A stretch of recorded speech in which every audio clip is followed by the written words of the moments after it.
Absolutely. Action News reporter Katherine Scott spoke to the kids at Bensalem High School this morning. She talked to the students who are taking media and communications classes. Katherine talked about how to cover the news and some of the top issues of the day. So today I figured I would talk a little bit about what I do every day, a little bit how I got here, and then try to give you some tips that might be useful. Now, it may or may not be in that order. I want this to be a conversation, so if you have a question, raise your hand, we can talk. This is not a set format. So just basics. I'm a general assignment reporter for 6ABC. I work the morning show, which means I get up at 1:45 in the morning, Monday through Friday, usually. So how did I get here? So unlike you guys who have a really cool journalism program in your high school and a media program, I had no idea what I wanted to do.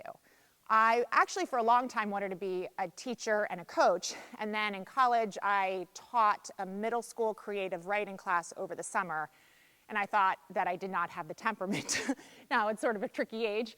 So after that I thought, well, what am I going to do? I have to regroup. I got to find something else to do. And I tried different things over time. I sort of thought about a business program. I tried different things, and then somewhere around my senior year of college, so it wasn't even high school where you are, it wasn't until close to senior year in college where I thought I'm interested in getting into the media business. And my first job after school, I worked for NBC. At that job, you had a 3-week trial period that the news director there called the Pombo Project. His last name was Pombo. And basically, you had 3 weeks to learn how to do it.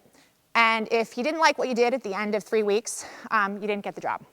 So the first week you sort of learn what you do. Then the next 2 weeks you put stuff together and you give them a tape.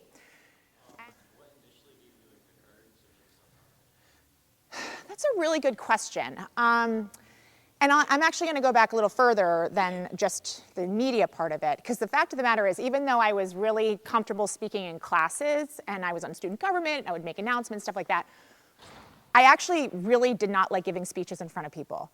I would get really, really nervous. Like if I had to do this in high school and get up and give a speech in front of people, I probably would have been shaking. Like the first time I got up in front of people, I couldn't believe, I didn't know what was happening to me. I was like, why am I shaking?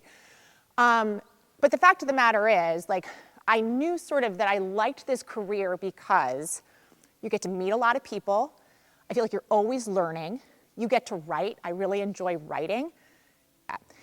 And I think, like everything, repetition and practice, it just makes you more comfortable putting yourself out there. Go for it. What did you go to college for initially, and what did you think you were going to do?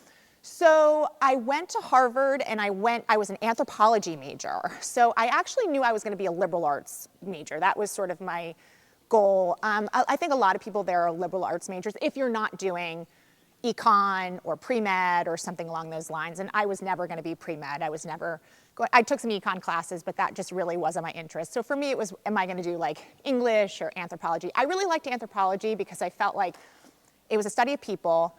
I could still do a lot of writing. I still did a lot of research. And it was just an interest of mine that I was able to pursue, and I could do a lot of different electives. So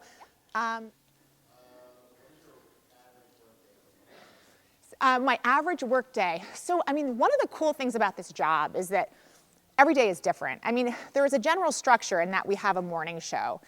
But then really, I mean, when I was here, we showed up.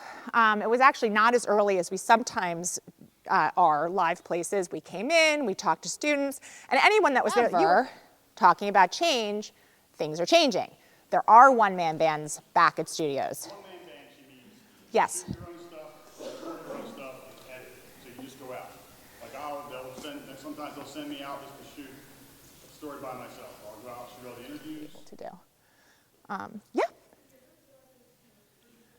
That's a good question. Do I ever feel like it's too much for me? I mean, yeah, sure, sometimes. Like, I'll tell you, on Sunday, I had everything organized because I had to go into work and my kids had like different games and all that kind of stuff. And then the ride I was supposed to have for my one daughter to get to field hockey fell through, and I couldn't get in touch with anybody, and I was like, and I had to be at work, and I was already starting to be late. And I was about to throw my phone across the room because you get frustrated and you're like, yeah. What's the hardest thing? Well, I would say the hardest thing are the hard days, like the hard stories. Because, I mean, we call them stories, but really, like our stories are people. So, and a lot of times when we see people, it's on the worst day of their lives. Yeah. And that How do is, you make time for your family? Like, how do you like take like your job life and then like going to bed early and like how do you like? well, You know what I mean? it's not always ideal. I'm not going to lie. I mean, so in the morning, I'm not there. I literally, my hours are odd, but I actually am able, even though sometimes I am tired, I am able to actually spend that time with my family. But to that end, I feel like yeah. Question for Dan. How much does the camera weigh? Does your shoulder ever hurt?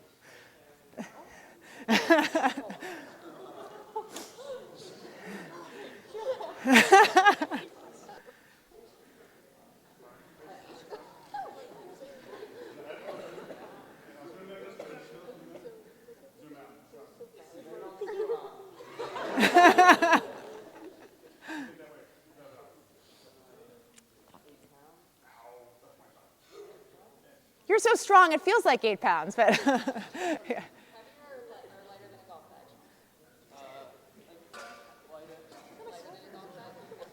And keep in mind, so that there's the camera, which is like, what did you say, like 15 to 20 pounds?